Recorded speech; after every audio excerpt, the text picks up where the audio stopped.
Hi everyone, my name is Monique and today I'm going to answer a question about math.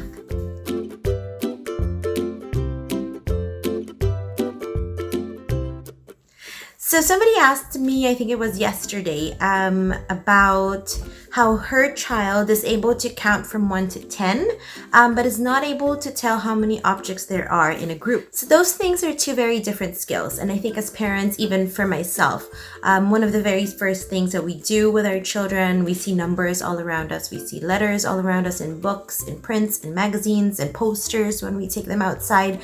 And we often, point these letters out, point these numbers out, or even just ask them to count, like count their toes, count their fingers, and we practice with them counting from 1 to 10. And often, like when I was working in the preschool, I would hear parents really proudly say that their children are able to count from 1 to 10, even from 1 to 50. And really, that is a great skill to have.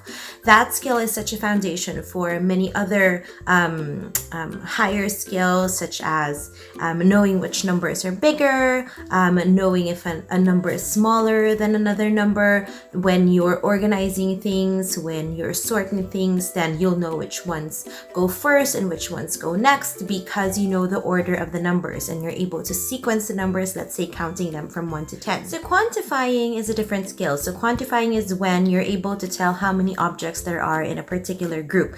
And that type of skill, I think, is something that we as adults can guide our children into learning. Now, our children learn so many things through play, so many things through their experiences that they learn, for example, that it hurts when they get their fingers caught in the door. So they learn that, maybe I shouldn't do that again next time. They learn that if they jump into a puddle, then their pants get wet. Then they think, maybe I should wear my muddy buddies, or maybe I should wear my boots next time I go out to play and it's raining and it's muddy outside. But there are certain skills that really need our help and really need for us to create an environment wherein they can practice it, and we give them sort of like tools or ways that will make it easier for them. It's kind of like learning how to multiply.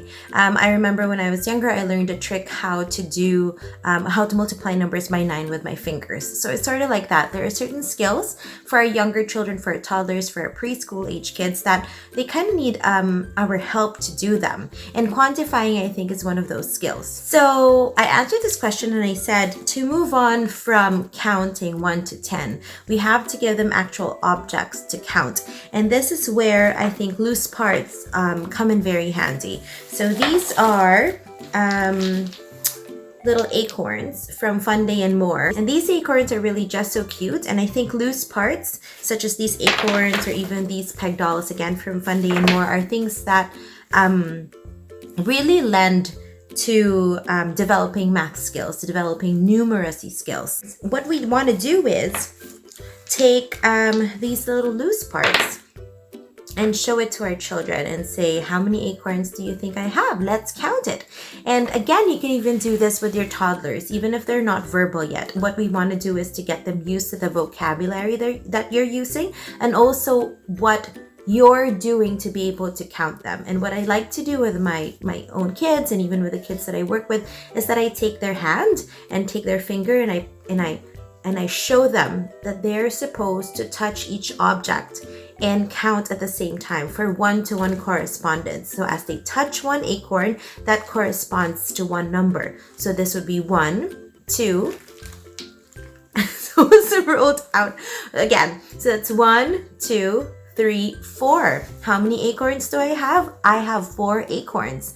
And it's, it doesn't matter if they don't get it the first time. What we're trying to do is to get them used to how they should be doing it. So even if you answer your own question the first time, that's fine too. So I usually start with maybe 2 or 3. Even if my child can count to 10 or can count to 15, again, that's a very different skill from them knowing how many there are in your hand or there are in a group. So let's say I have 3 peg dolls. I would say, how many peg dolls am I holding in my hand? Let's count. And I would take my child's hand, my toddler, my preschooler's hand and finger, and really point to each object. So I would start with that, hold their hand through it, and then eventually after a couple of tries, you can ask your child to do it by themselves. And you'd see they'd start pointing at other peg dolls or wherever they want. And this is again a chance for you to teach them that often when we count things and we want to be organized about it, is we start from the left. Yes, it's kind of like when you're reading. You start from the left side to going to the right, and then from up and down. So it's the same with counting. Usually when they have like worksheets or things to count anyways, that they can organize it themselves, or again when they're in worksheets, the pictures are organized in a way that they're in rows and columns. And it's a good opportunity for you to start now and teach them that we start from the left going this way. So you say 1, 2, 3. How many peg dolls do I have? I have 3 peg dolls. And it's okay if your child suddenly says you have 2 or you have 5. It doesn't matter. What we're trying to do is just get them used to how to do it. It's just getting them used to the process. Another thing that you can try doing is after you take their hand to count the objects, is to stress the number, the last number that you say. So for example, let's maybe just have 5. How many acorns do I have in my hand? And you can say 1, 2, 3, 4, 5. 5. I have 5 acorns. 5. So that's the last number that I said in the sequence. 5. 1, 2, 3, 4, 5. And I know it sounds funny, but really that's just how we get them used to it. Right now I'm working with beginning sounds with my 3-year-old, and I really sound like a broken record, having to say for alligator so many times over and over, but really that's how they get it. They get it through repetition. Now, after you use loose parts or actual objects, so you can even use fruits and vegetables if you have them at home in your kitchen, yes, you can move on to pictures. So I have here what I call my count and clip cards. So I made these little pumpkins, and they're available for you to download at moniqueshome.com. So these are called count and clip cards, and you basically ask your child, how many pumpkins do I have? And again, if your child is not able to count yet, guide their fingers to it. 1, 2, 3. So it's the same thing with the acorns, but now we're moving to something that's not so concrete. So you're trying to prepare them for doing more abstract things, right? So again, children learn best when they have things to manipulate. That's why loose parts are so great, or things that you can really handle with your hands. But then after you do concrete, you want them to be able to understand that you can do the same thing with things that they can't actually touch or manipulate or feel in their hands. So for example, this 1, 2, and 3. And what's great with these count and clip cards is that it involves another skill, which is your fine motor skills, which is exercising your little fingers.